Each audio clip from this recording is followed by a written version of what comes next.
పెట్టి ఇంటింటికి గ్యారంటీ కార్డులు ఇచ్చారు. గ్యారంటీ కార్డు అంటే మన అందరికి కూడా తెలుసు. ఆ గ్యారంటీ కార్డులను ఎంత మోసం చేసి ఓట్లు వేయించుకున్నాడో ఒక్కసారి మనం ప్రజలందరూ కూడా రివ్యూ చేసుకోవాలి. రేవంత్ రెడ్డి గారు నేను మొదటి నుంచి కూడా అంటాను, చాలా మాటకారి, అబద్ధాలను కూడా నిజంగా పలికే వ్యక్తి, నిజాలను అబద్ధాలుగా పలికే వ్యక్తి అని. చాలా బ్రోకర్ మాటలు మాట్లాడతాడు. ఊళ్ళల్లో ఉంటారు పంచాయతీ చెప్పేటోళ్ళు, ఇది దానికి చెప్తాడు, దానికి ఇది చెప్పేటోళ్ళు ఉన్నారు. దొంగతనం చేసినా కూడా దొంగతనం చేయలేదని వాదించేటోళ్ళు ఉంటారు. అంతకంటే దిట్ట. ఆ మాటలతోటి కాంగ్రెస్ పార్టీని మోసం చేశాడు, కాంగ్రెస్ పార్టీలో పనిచేసిన వాళ్ళందరినీ మోసం చేశాడు. వాళ్ళకు కూడా షోలో పూలు పెట్టిండు, కేంద్రంలో కూడా వాళ్ళ కాంగ్రెస్ వాళ్ళకు షోలో పూలు పెట్టిండు. పిసిసి ప్రెసిడెంట్ సంపాదించిండు, మాటలతోటి ప్రజలు మోసం చేసి ముఖ్యమంత్రి అయ్యాడు. ముఖ్యమంత్రి కాకముందు ఎన్ని హామీలు ఇచ్చాడా ఇవాళ చెప్తాడు. 2 ఏళ్ళు అయిపోయింది. 2 ఏళ్ళు అయిన తర్వాత ఇంకా కథలు చెప్తాడు. ఎవరు నమ్ముతారు?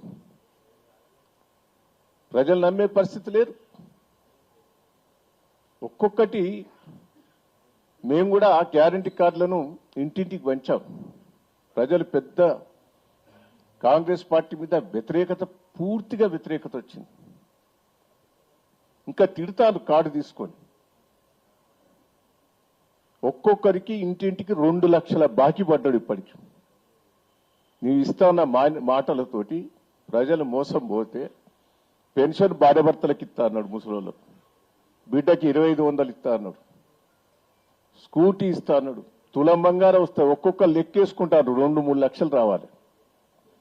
రుణమాఫీ సరిగ్గా కాలే. రైతు బంధు సంవత్సరం కొట్టిండు, ఒక్కసారి ఇచ్చిండు. మొన్న బోనస్ అసలే లేదు, ఈసారి మొత్తం బంద్ అయింది బోనస్. అన్నిటికి ఇస్తా అన్నాడు బోనస్. మక్కలకి ఇస్తా, దీనికి ఇస్తా, దానికి ఇస్తా అని మాట్లాడి ఆఖరి సన్న ఓట్ల కన్నా ఇస్తా అన్నాడు, అది కూడా ఇయ్యలే. అన్ని ఘోరమైన పరిస్థితి. మిషన్ భగీరథ అది బంద్ అయింది. మళ్ళా కుండలు బిందెలు పెట్టుకుని ఊళ్ళ పంటే తిరుగుతారు. కరెంటు లేదు, మోటార్లు స్టార్టర్లు మళ్ళా పాత రోజులు గుర్తుకొస్తాయి. ఇవన్నీ అబద్ధాలు చెప్పి, ఇవన్నీ చేస్తా అని చెప్పి మోసం చేసి అధికారంకి వచ్చావు. ఇలా మంత్రులు నిన్ను నమ్మతలేరు, ఎమ్మెల్యేలు నిన్ను నమ్మతలేరు. మంత్రులు ఇద్దరు కలిసి ఎక్కడికైనా టూరు బొమ్మను కొట్టుకొని వస్తాను. ఏ జిల్లా పోయినా మీరు చూడండి, వరంగల్ పోతే అదే లొల్లి, కరీంనగర్ పోతే అదే లొల్లి. ఎక్కడికి పోయినా మంత్రులే కొట్టుకుంటారు. ఒక డిసిప్లిన్ ఉన్నదా? ఎమ్మెల్యేల పరిస్థితి కొట్టుకునే పరిస్థితి ఉన్నది. గందరగోళమైన పరిస్థితి ఈ రాష్ట్రంలో ఉన్నది. మళ్ళా ఎన్ని అబద్ధాలు ఆడావంటే, కోర్టు నీకు తెలియదా బీసీ రిజర్వేషన్ గురించి?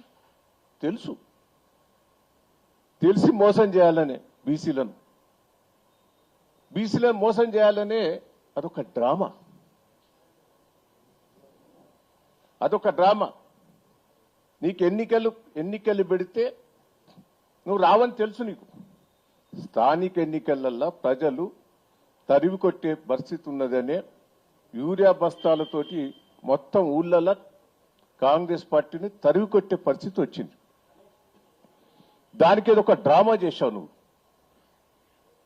ఆ డ్రామా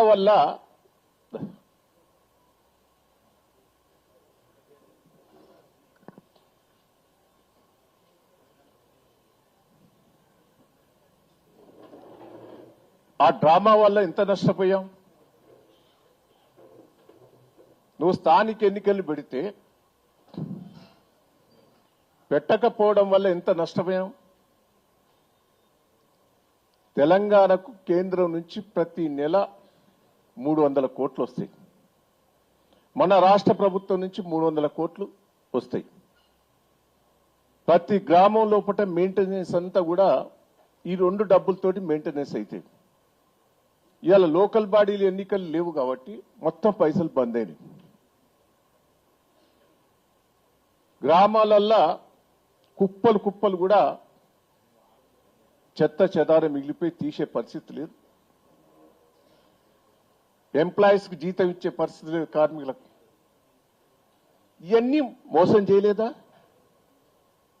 మళ్ళా స్థానిక ఎన్నికలు పెడితే ప్రజలు తరిమి కొడతారనే ఉద్దేశంతో ఒక బీసీ రిజర్వేషన్ అని ముందర పెట్టి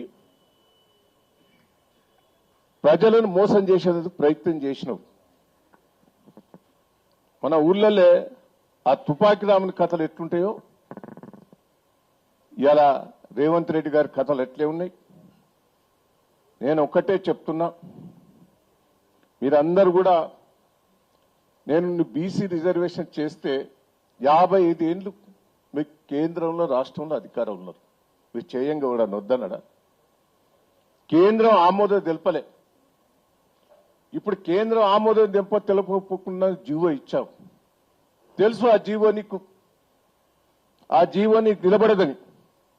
ఒక్కసారి ఆయన మాట్లాడిన మాటలు మీకు వినిపిస్తాను.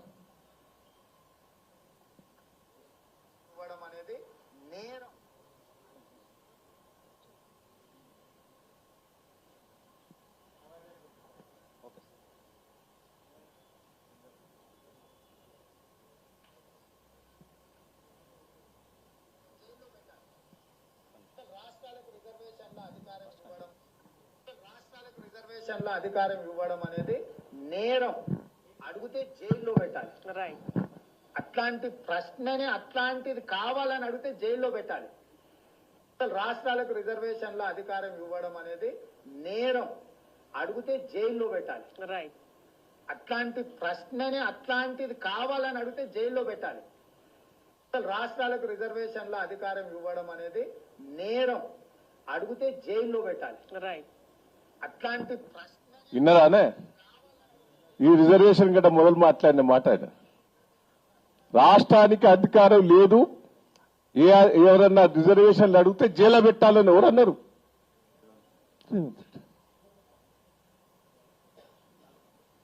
అంటే ఎంత ప్రజలను మోసం చేశాడో ఒక్కసారి మీరు ఆలోచించండి. ఇవాళ